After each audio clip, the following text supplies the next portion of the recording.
10th Feb 2006 में तब एक लेडी पंचायत ऑफिस से अपनी डॉक्यूमेंट्स जुड़वा बेटियों के कलेक्ट करके अपने घर जा रही थी, तो उन्होंने देखा कि उनकी बेटी रंजना और उनकी दोनों डॉटर की डेथ हो चुकी है।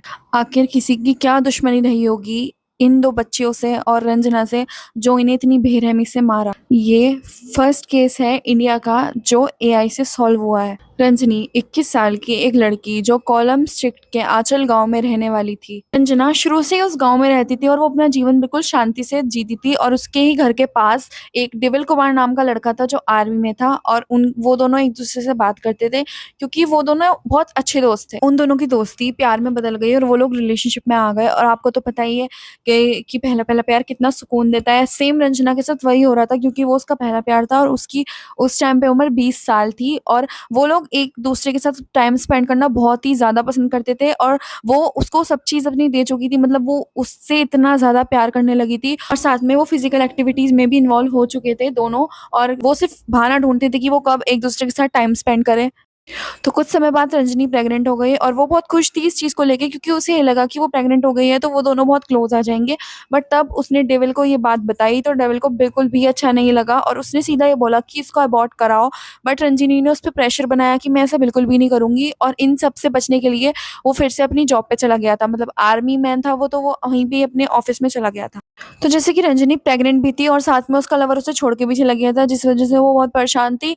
पर उसने ये अपना ये थॉट कभी भी चेंज नहीं किया कि मैं इस बच्चे को जन्म दूँगी। वो अपने बच्चे को जन्म देना चाहती थी, बट ऐसा गलत था क्योंकि लाइक वो एक तो प्रेग्नेंट थी और ऊपर से उसकी मैरिज भी नहीं हुई थी, और आप सबको पता है कि एक लड़की का सर्वाइव करना कितना हार्ड हो जाता है, तब वो बिना शादी के प्रेग्नेंट होती है और ऊपर से उसका लवर ही उसको छोड़ के जा चुका है अपनी जॉब पे, जो कॉल भी रिसीव नहीं कर रहा है, तो वो बहुत ही परेशान थी। और एक ऐसी लड़की का प्रेग्नेंट होना जिसकी शादी नहीं हुई हो, समाज के सामने कितना इंसल्ट महसूस करती है, और साथ में ये सबको पता है कि समाज वाले क्या सोचते हैं कि वो लड़की प्रेग्नेंट है बिना शादी के, तो उसकी इमेज डाउन ही हो रही है सबके सामने। यहाँ पे रंजना ये चाहती थी कि वो अपने बच्चे को उसका हक दिलवाए, तो वो सबसे पहले केरला वुमेन कमीशन पे हेल्प माँगने जाती है, तो उसको वहाँ से ये हेल्प मिलती है कि डेविल के पास नोटिस चला गया कि वो अपना डीएनए टेस्ट करवाए।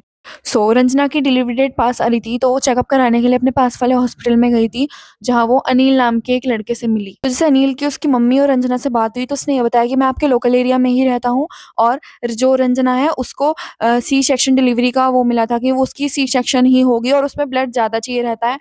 अनिल ने बोला कि मैं आपको ब्लड दूँगा क्योंकि उन दोनों का जो ब्लड ग्रुप था वो सेम ही था। और ये सब सुन के रंजना और उसकी मम्मी बहुत ज़्यादा खुश हुए क्योंकि ऐसी सिचुएशन में जिसमें उसका खुद का लवर उसको छोड़ के जा चुका है और वो इतनी अकेली पड़ चुकी है, और सामने से कोई आके बोल रहा है कि मैं आपको ब्लड दूँगा, या फिर और भी बातें हुई हैं उनके बीच में, तो उसकी मम्मी और रंजना ने काफ़ी कुछ शेयर करना अनिल के साथ शुरू कर दिया। रंजना ने अपने पास्ट के बारे में भी अनिल को बता दिया, और अनिल बहुत प्यार से सुनता था और उनकी मदद ही करता था। बट उन्हें ये नहीं पता था कि अनिल रियलिटी में कौन है, अनिल किस प्लान से आया और अनिल को किसने भेजा है। गाइस देखो, ये नॉर्मल ह्यूमन टेंडेंसी है कि अगर हम हमें कोई सामने से इतना अप्रोच कर रहा है और इतनी हेल्प कर रहा है, तो हम उसको हम हमारा एक अलग ही ट्रस्ट बिल्ड हो जाता है उसके साथ, चाहे वो अननोन ही क्यों ना हो। पर अगर वो हमारी हेल्प कर रहा है, तो ये हमारे अंदर है कि हम उसे सारी अपनी बातें बता देते हैं। तो वही रंजना ने किया और उसकी मम्मी ने भी वही किया कि अनिल को सारी बातें बता दी बिना जाने कि वो कौन है। उसको डेविल ने ही भेजा था रंजनी के पास।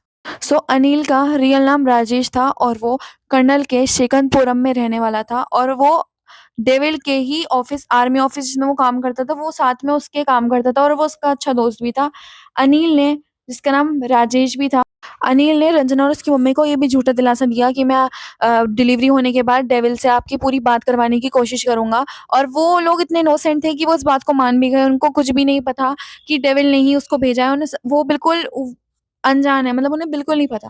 और तब बच्चे डिलीवर हो गए, वो 2 जुड़वा लड़कियाँ हुई थी, तो उसने ये डिसाइड किया कि वो उनको एक घर दे देगा रेंट पे, ठीक है? ताकि वो अपने मोहल्ले वालों से बचे रहें, क्योंकि वो अगर वहाँ पे उन्हें लेके रहती बच्चों को, तो उन्हें ताने ही मिलते कि बिना शादी के अपने बच्चों को लेके रह रही है। जैसे ताने मिलते ही हैं वैसे ताने मिलते, तो उसने उनको एक रेंट पे घर दे दिया, ठीक है? वो क्योंकि ये सब प्री प्लान्ड मर्डर था एक तरीके से। राजेश घर पे गया उनके और ये बोला उसकी माँ को, रंजना को नहीं बोला, उसकी माँ को ये बोला कि जाकर आप बर्थ सर्टिफिकेट बनवा लो इन 2 बच्चों के पंचायत ऑफिस में। तो उसकी मम्मी ने उसका कहना मान लिया और वो चली गई। उसके बाद डेविल आया और डेविल और राजेश उन दोनों ने मिलके उन दोनों बच्चों का गला काट दिया और उसने रंजना का भी गला काट दिया था। उसकी मम्मी जैसे ही पंचायत ऑफिस से होके घर पे आई, तो उसकी सारी दुनिया उजड़ गई। मतलब जो उसकी माँ का उन तीनों के अलावा कोई भी नहीं था और वो तीनों उसके सामने मरे हुए पड़े थे। तो वो बहुत शॉक हो गई। उसने सीधा वो गई पुलिस स्टेशन में और उसने कंप्लेन कर दी। तो सबसे पहले क्राइम के पास उन्हें एक गाड़ी मिली थी जिसकी इन्वेस्टिगेशन हुई सही से, तो हमें ये पता लगा कि वो गाड़ी राजेश की थी। सो वो लोग ऐसे फरार हुए कि वो मिले ही नहीं, उन्हें खूब ढूँढा पुलिस ने। फिर उसके बाद एक टाइम पर आकर पुलिस ने केस बंद कर दिया था क्योंकि वो लापता थे, वो मिल ही नहीं रहे थे। और जैसे कि होता है ना, जो केस पहले बंद हो जाते हैं और फिर वो एक बार उन्हें खोल के फिर से देखते हैं, तो सेम वही किया मनोज नाम के एक पुलिस ऑफिसर ने। सो 2006 की वो केस था और वो 19 साल बाद ओपन हो रहा था। और उसने सबसे पहले तो एआई में उनकी फ़ोटो डाल दी कि ये जो अभी जवान हैं, ये अभी इस 19 साल बाद कैसे दिख रहे होंगे। तो थोड़ा-थोड़ा प्रेडिक्शन आई और उन्होंने वो फ़ोटो सेव करी जो बन के आई और फिर उन्होंने स्नैपचैट की फ़िल्टर से थोड़ी ओल्ड करी जिसकी मदद से उन्हें उनका एक्सेस मिल चुका था। फिर वो हर जगह ऑनलाइन प्लेटफ़ॉर्म में देखने लगे थे कि ये फ़ोटो किससे मैच हो रही है। सो एक लड़की पौंडीचेरी की, उसने अपनी शादी की पोस्ट ऑनलाइन डाल रखी थी। तो वो फ़ोटो राजेश से मैच होती है, पर जो उस फ़ोटो में था ना, उसका नाम प्रवीण था। इट मीन्स उन्होंने अपनी पर्सनैलिटी चेंज करके एक नई लाइफ़ शुरू कर दी थी। इतना बड़ा क्राइम करके लिटरली एक नई लाइफ़ शुरू करना, हाउ इट इज़ पॉसिबल? मतलब लोगों को एक वो नहीं होता कि उन्होंने कितना बड़ा क्राइम किया है और भगवान के घर में देर है पर अंधेर नहीं। केरला पुलिस ने सीधा ये जो केस है वो सीबीआई को सौंप दी और वहाँ से वो लोग पकड़े गए। वो दोनों वहीं पे रह रहे थे और जो डेविल है उसने अपना नाम विशु कर लिया था और जो राजेश है उसने अपना नाम प्रवीण कुमार कर लिया था। ये दोनों अपनी पर्सनैलिटी बिल्कुल चेंज करके, अलग आधार कार्ड करके ये लोग अपनी लाइफ़ आराम से बिता रहे थे। तो गाइज़ वो दोनों पौंडीचेरी में इंटीरियर डिज़ाइनिंग का काम कर रहे थे एक साथ ही, और उन दोनों की शादी हो गई थी, उन दोनों के बच्चे हो गए थे।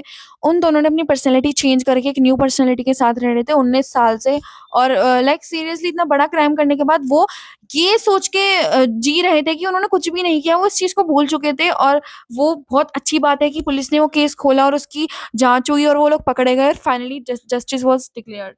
Thank you guys for watching. आज की स्टोरी यही थी। Don't forget to subscribe my channel. Thank you.